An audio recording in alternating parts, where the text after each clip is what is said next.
Oke, sebelumnya izin perkenalkan diri, saya Robi Rizky Permana dengan NPWP 15/2024-141. Oke, jadi di sini saya mau showcase di mana eh, this is my project at kelas pemrograman web dengan Pak Yusuf. Oke, jadi di sini project saya mengenai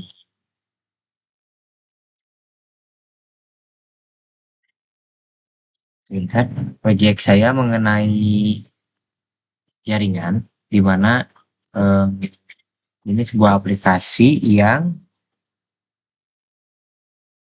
bisa diintegrasiin dengan router Huawei. Nah, jadi singkatnya ini tuh buat monitoring, memantau juga sekaligus mendeteksi di mana kalau misalnya ada eh, traffic jaringan yang anomali ataupun ada serangan dari juga eh, di dalam aplikasi ini menggunakan library SNMP ataupun web API yang bisa dilihat di sini. Kembali lagi, langsung saja saya showcase-in aja cara kerja aplikasinya. Ini saya jalankan. Saya belum sempat buat nge-hosting buat aplikasinya, belum bisa dipublish karena masih banyak environment yang eh, di embed di sini karena ini natif gitu. Masih belum sempurna lah istilahnya. Tapi untuk library-nya sendiri ini udah lumayan ya banyak. Soalnya saya ngikutin bawaan konfigurasi dari project sebelumnya yang dari Mikrotik tapi dia menggunakan PHP, dan sekarang saya coba migrasi pakai Next.js, pakai Node.js juga untuk backend-nya. Nah, di sini bisa dicek referensi-referensinya dari Node modul, GenAI, Google, sampai dengan router, SNMP, dan lain-lain. Oke. Nah, di sini menggunakan MySQL untuk database-nya, CSS-nya sendiri sudah menggunakan Tailwind, animasinya juga. Oke, mungkin cukup segitu. Pakai React juga saya. Nah, di sini programnya sudah jalan, ready. Saya connect aja. Nah, otomatis ini masuk. Oke, sebelumnya di sini ada dua metode, bisa menggunakan SNMP ataupun web API. Dan ini pun routernya bukan router asli, data ini dummy. Tapi jika menggunakan web API, ini bisa langsung connect ke router realnya, router aslinya. Nah, di sini ada fitur utama dulu. Ini auto refresh, ada beberapa sekian detiknya. Dan ini juga ada bug tailwind-nya. Tapi jika beralih tema aman. Ini ada status connect ke Huawei. Nah, dia auto refresh ketika 15 detik di sini. Kita bisa matiin dulu fiturnya. Nah, lalu ini ada time, waktu, ada notifikasi, ini tombol untuk refresh. Nah, ini di dashboard. Oke, di sini saya cuma nunjukin fiturnya aja, ada status. Di mana status ini ada Ethernet. Ini adalah eh, pembacaan dari interface ataupun dari web API. Kalau misalnya juga bingung, ini apa nih? Ini apa gitu kan? Bisa detail konfigurasi monitor dan sebagainya. Kita bisa gunakan tools di sini, chatbot. Nah, ini halaman apa misalnya?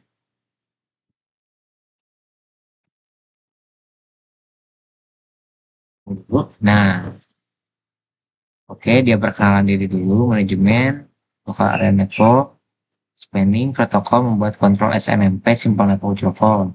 Jika butuh bantuan dalam hal ini, silakan tanyakan. Oke, baik. Misalnya gitu kan.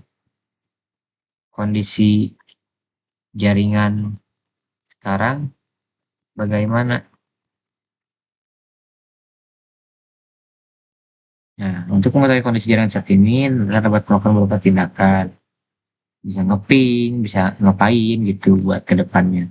Ini asistennya aja sih. Nah, kita baca dulu aja di sini. Ada port Ethernetnya, ada wirelessnya, ada PPPP-nya atau PLC-nya. Untuk konfigurasinya sendiri di sini, karena ini menggunakan data dummy, dia itu default routernya itu bukan router enterprise, tapi router kecil seperti like ONT dan sebagainya. Jadi Ethernetnya pun ya masih sederhana, cuman ini 2 port. Ini WLAN-nya juga. Tapi kita bisa edit-edit di sini, konfigurasinya, subnet mask, gateway-nya. Dan mungkin buat advance-nya di sini eh, metodenya, duplex mode enggaknya, wireless-nya, channel-nya, bisa di hidden atau enggak gitu kan. Jadi di-start dulu aja transmit-nya. Nah, di sini ini buat kata sandi ya, SSID WiFi. Ini bisa diedit-edit lah. Jadi selain menggunakan web yang biasanya di sini diketik misalnya 192 gitu kan, nah seperti ini kan perlu connect ke internetnya gitu kan. Tapi kalau lewat SNMP enggak, dia bisa dikontrol di mana aja jarak jauh gitu. Nah, untuk interface-nya sendiri seperti itu. Untuk statistik, nah di halaman statistik ini bisa saya post dulu aja. Ini yang ada di dashboard awal-awal. Jadi ini adalah ringkasan overview, di mana ada total download, total upload, data transfer, dan error, drop, dan sebagainya. Dimasukkan ke sini dalam jangka waktunya, interface-nya mana aja, misalnya WLAN gitu kan, atau semua interface. Kita bisa pantau di sini, detailnya juga ada, historinya di sini. Ternyata memang belum ada apa-apa, karena ini bukan data asli gitu. Untuk error analisanya juga, ini masih ya overall data dummy. Oke, masuk ke wireless. Nah, di sini kita bisa ada view client, konfigurasi, survei, security ini di tiap-tiap konfigurasi. Misalnya kita mau konfigur juga bisa gitu kan. Seperti itu. Ini untuk wirelessnya sendiri. Kalau untuk security keamanan di sini cuma menampilkan aja, tapi bisa juga merubah password. Ini biasanya change password ini kita redirect ke interface, ke konfigurasi. Nah, ada di sini. Dan kita redirect ke sini lagi untuk di interface sendiri ya, atau di security ataupun nah bisa juga di sini. Ini untuk wireless clientnya kita bisa lihat-lihat di sini statistiknya, koneksi kliennya, bandwidthnya sampai ke detail-detailnya. Nah, kayak ini nih laptop misalnya iPhone, ini kita bisa lihat juga siapa aja yang connect ke jaringan ini gitu. Masuk ke monitoring. Nah, di sini CPU ini tetap ditampilin di dashboard, selalu ditampilkan. Untuk monitoring sendiri di sini kita cuma bisa lihat-lihat atau status rangkumannya seperti itu, untuk CPU-nya, storage-nya, dan sebagainya. Traffic juga sama. Ini kita hanya bisa melihat-lihat di sini.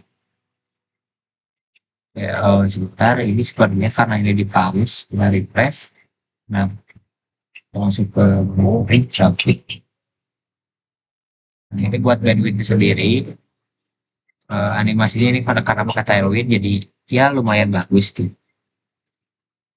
Peak-nya, upload-nya, VLAN, maupun beberapa port gitu. Sip, aman. Oke, ini untuk penteran putihnya ini mana? Termasuk ke tadi monitoring ya, traffic sini. Oke, ya. Bandwidth udah, sistem juga. Oke, kita masuk ke firewall. Nah, di sini ini berhubungannya dengan database ya. Eh, ini si database buat masuk ke lokal kita, database lokal kita. Karena ini memang proyeknya untuk lokalan, bukan untuk postingan awalannya gitu. Tapi saya coba nanti kita migrasi ke PostgreSQL, terus kita going online hosting, dan ini project ini bisa dibuka di mana aja gitu. Oke, ini clear aja notifikasinya. Yang di sini ada beberapa rule, di mana kalau di router itu kita bisa nambahin rules-nya, aturannya.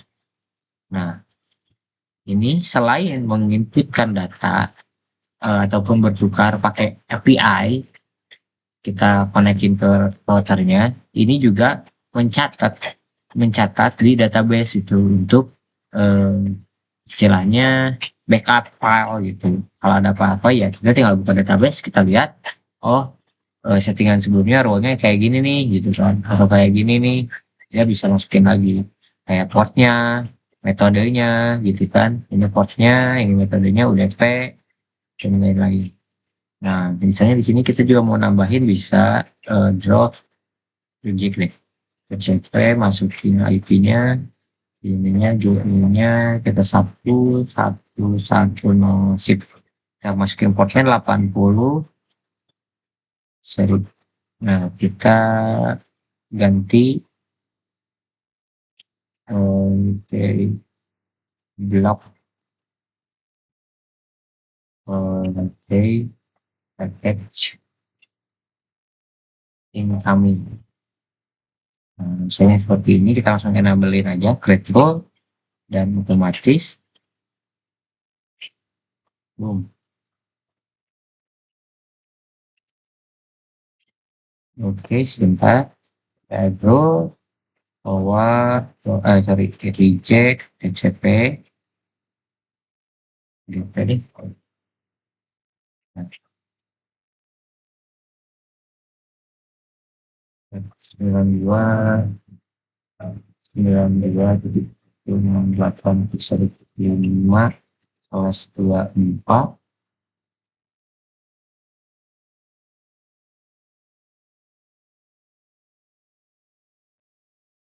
Nah, kok gini ya? Ini. Oh, 92.168.1.5/24. Nah, gini.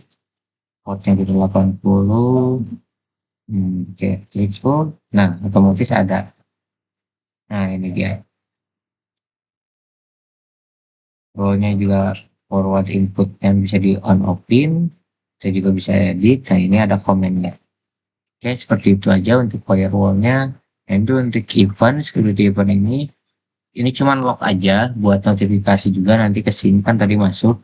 Nah, di sini juga ada. Kita max out saja. Nah, ini juga masuk ke database seperti itu. Oke, next kita ke database. Nah, di sini ada fitur spesialnya, di mana yang sedang saya kembangkan juga database, fitur DDoS protection buat nge-protect si jaringan itu sendiri gitu. Ini pakai Python, saya buat datasetnya dari nol sampai dengan jadi modulnya. Ini ada di modul terpisah. Jadi jika ingin project ini jalan dan DDoS-nya jalan, kita harus running dulu. Ada scriptnya di sini. Oke, lanjut saja. Ini untuk tampilan tabunya. Routing table. Nah, ini juga sama routing table. Kita bisa edit, tambah-tambahin. Bedanya yang sama yang tadi, kalau yang tadi masuk database, enggak. Kalau routing table ini langsung masuk ke si routernya gitu.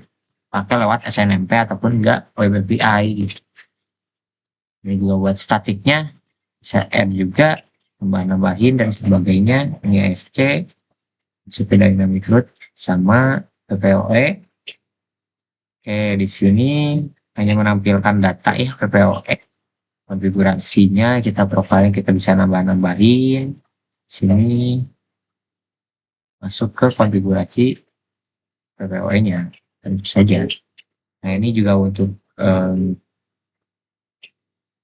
profil secretnya atau profil yang terbatasnya kita juga bisa di sini. Ini untuk statistiknya harian, ini statistiknya biasa aja ya, karena memang fiturnya nggak terlalu wah juga sih. Lumayan. Nah, ini untuk sistem dari routernya itu sendiri, kita bisa shutdown jarak jauh ataupun nggak reboot jarak jauh. Dan chatnya juga bisa sih disingkat misalkan. Coba, coba di router. Nah, itu udah dapat menyala untuk menyala cara manual. Oh, katanya harus manual. Mungkin nanti saya bisa embedding Gen AI ini cuman chatbot buat menanya-nanya doang sih. Dari boot, oke. Reboot command send, restart in 30 detik. Nah, 30 detik kemudian, ini bakal nge-restart. Nah, dia nge-refresh dulu. Nah, ini baru nge-restart. Saya coba buat. Ya mungkin segitu aja dulu untuk demo aplikasi ini. Ini masih dalam tahap pengembangan. Kedepannya mudah-mudahan bisa selesai juga. Bisa dipakai juga buat project di kampus. Oke, cukup sekian. Terima kasih. Saya Robi. Pamit undur diri. Dan sampai jumpa.